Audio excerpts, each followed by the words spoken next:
ஹரஹர சங்கர ஜெய ஜெயசங்கர.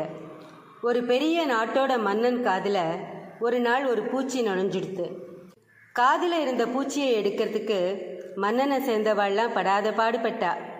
ஆனால் யாரோட முயற்சியும் பலிக்கலை. மன்னனோட பிரச்சனையை தீர்த்து வைக்கிறவாளுக்கு பிரம்மாண்டமான பரிசுகள் தரப்படும்னு தண்டோரை போட்டா. எங்கெங்கிருந்தெல்லாமோ வைத்தியர்கள் வந்தா யாராலையும் அந்த பூச்சியை வெளியில் எடுக்க முடியல. மன்னனால் தூங்கவே முடியல.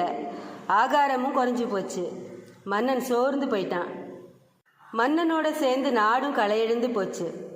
இந்த நேரத்தில் இமயமலையிலிருந்து ஒரு துறவி அங்கே வந்து சேர்ந்தார். மன்னனோட காதை நன்றாக பரிசோதனை பண்ணி பார்த்தார். இது ஒரு அதிசயமான பூச்சி. நம்ம பக்கத்து மூலிகைகளுக்கெல்லாம் இது கட்டுப்படாது. இங்கேருந்து 3000 மைல் தூரத்தில் இருக்கிற ஒரு காட்டில் விளையிற அபூர்வமான ஒரு மூலிகைக்கு தான் இந்த பூச்சி கட்டுப்படும். இன்றைக்கே என்னோட சிஷ்யர்களை அனுப்புகிறேன். எப்படியும் 1 மாதத்துக்குள்ளே அவள் மூலிகையோடு திரும்பி வந்துடுவா. அதுக்கப்புறம் உங்கள் பிரச்சனை முழுசாக தீர்ந்துடும்னு சொன்னார். சொன்ன மாதிரியே சீடர்கள் மூலிகையோடு திரும்பி வந்தா. மறுநாள் காத்தால விடியறதுக்கு முன்னாடி பிரம்ம முகூர்த்த நேரத்தில் மன்னனோட காதில் அந்த மூலிகை சாரை அரைச்சி ஊற்றினார். அடுத்த சில நொடிகளில் செத்த பூச்சி வெளியில் வந்து விழுந்தது. மன்னன் கிட்ட அந்த பூச்சியை காமிச்சார் துறவி. மன்னன் இப்போ நிம்மதியாக தூங்கினான். நன்னா சாப்பிட்டான். பழைய பொலிவு திரும்பிடுத்து. அந்த துறவிக்கும் அவரோட சீடர்களுக்கும் மரியாதை பண்ணி மன்னன் அனுப்பி வச்சான். அவர்கள் நாட்டு எல்லையை தாண்டினதும், குருதேவா, அந்த அற்புதமான மூலிகை பற்றி கொஞ்சம் சொல்லுங்களேன்னு துறவியோட சீடர்களில் ஒருத்தன் கேட்டான். துறவி புன்னகையோட, பூச்சி அத்தனை நாள் எங்கே இருந்ததுன்னு நினைக்கிறேங்கன்னு கேட்டார். எல்லாரும் மன்னனோட காதில் இருந்ததுன்னா. அதுதான் இல்லை. மன்னனோட காதுக்குள்ளே பூச்சி போனது என்னவோ உண்மையாக இருந்திருக்கலாம். ஆனால் கொஞ்ச நேரத்திலேயே அது செத்துருக்கும், இல்லை வெளியில் வந்திருக்கும். அந்த கொஞ்ச நேரத்தில் அது மன்னனோட காதுக்குள்ளே ஒரு குறு உணர்வை ஏற்படுத்திடுது. அந்த உணர்வு மன்னனோட மனசில் ஆழமாக பதிஞ்சு போச்சு. அந்த பூச்சி காதுக்குள்ளே உயிரோடு இருக்கிறதா மன்னன் நினச்சிட்டு இருந்தான்.